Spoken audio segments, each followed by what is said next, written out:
चीन को हराने के लिए अमेरिका को भारत के समर्थन की है ज़रूरत। जी हाँ दोस्तों, इस वक्त की ये काफ़ी बड़ी खबर निकल के आ रही है। आखिरकार अमेरिका ने मान ही लिया कि भारत के बिना वो चीन का कुछ भी नहीं बिगाड़ सकता और इसलिए वो भारत का समर्थन चाहता है। और इस बात का खुलासा तब हुआ जब अमेरिका के कुछ बड़े पॉलिटिकल पार्टीज के कुछ बड़े लोगों ने इस बात का खुलासा किया। हेलो दोस्तों, मेरा नाम है राजीव और आप लोग देख रहे हैं टुडे हिंदुस्तान न्यूज। जैसा कि आप लोग जानते होंगे कि अमेरिका हाल ही में काटसा एक्ट के तहत भारत पर सैंक्शंस इंपोज करना चाहता था। जी हाँ, आपको पता होगा कि भारत जो है रशिया से हाल ही में S-400 मिसाइल सिस्टम खरीदने जा रहा है और इसकी डील पूरी होने वाली है।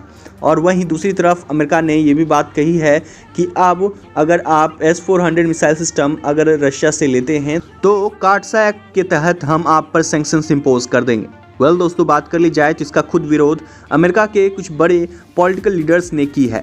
जी हाँ, अमेरिका के टॉड येन जो कि अमेरिकन रिपब्लिक पार्टीज के टॉप लेवल के सीनेटर्स थे, उन्होंने इस बात का विरोध किया और कहा कि अगर अमेरिका काटसा एक्ट के तहत भारत पर सैंक्शंस इंपोज करता है तो अमेरिका का ही काफ़ी बड़ा नुकसान हो जाएगा, क्योंकि रशिया और भारत का जो रिलेशन है वो काफ़ी मजबूत है और काफ़ी पुराना भी है। तो ऐसे में एक दूसरे के प्रति झुकाव बढ़ जाएगा और अमेरिका और भारत के बीच जो बायलैटरल संबंध हैं वो भी खराब हो जाएंगे। और ऐसे में बात कर ली जाए तो उन्होंने ये भी कहा, वैसे भी हम भारत को रशिया से हथियार खरीदने से हम रोक नहीं सकते। बहुत ही होगा तो हम सैंक्शंस लगाएंगे, लेकिन इससे कुछ हो नहीं सकता क्योंकि भारत को रशिया का सपोर्ट मिल जाएगा और रशिया वैसे भी भारत के साथ हमेशा खड़ा ही था और हमेशा वो खड़ा ही रहेगा। और ऐसे में एक दूसरे के प्रति और भी ज़्यादा झुकाव बढ़ जाएगा, जो कि अमेरिका और भारत के रिलेशन के लिए बहुत ख़राब हो सकता है। और इसीलिए भारत पर सैंक्शंस लगाना बिल्कुल गलत होगा, जो कि भारत ऑलरेडी क्वाड का एक मेंबर है।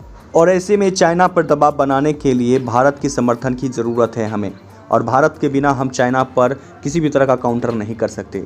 और ऐसे में दोस्तों, वो भारत के समर्थन के बिना वो चाइना का कुछ बिगाड़ नहीं सकते और इसीलिए वो भारत का समर्थन चाहते हैं। और साथ ही साथ उनके अपने ही लोग, अमेरिकन पार्टीज़ के बड़े बड़े सीनेटर्स हैं, उनमें से बहुत अपने ही लोग ये कह रहे हैं कि भारत पर काटसा एक्ट के तहत आप किसी भी तरह का सैंक्शंस इंपोज ना करें, क्योंकि भारत पर अगर करते हैं तो हो सकता है कि हम चाइना को कभी भी किसी भी तरह का उस पर दबाव नहीं बना सकते, और चाइना पर दबाव बनाना है तो भारत का समर्थन हमें चाहिए। तो ऐसे में दोस्तों, अब अमेरिका को भारत की ज़रूरत लगने लगी है। तो ऐसे में दोस्तों, अब अमेरिका को चीन को काउंटर करने के लिए भारत का समर्थन चाहिए। दोस्तों, आपका इस पर क्या कहना है, आपका क्या इस पर रिएक्शन है, नीचे कमेंट्स में अपनी ओपिनियन जरूर शेयर कीजिए। और साथ ही अगर आप इस चैनल पर नए विजिटर हैं तो चैनल को सब्सक्राइब कर लीजिए और चैनल के साथ बने रहिए।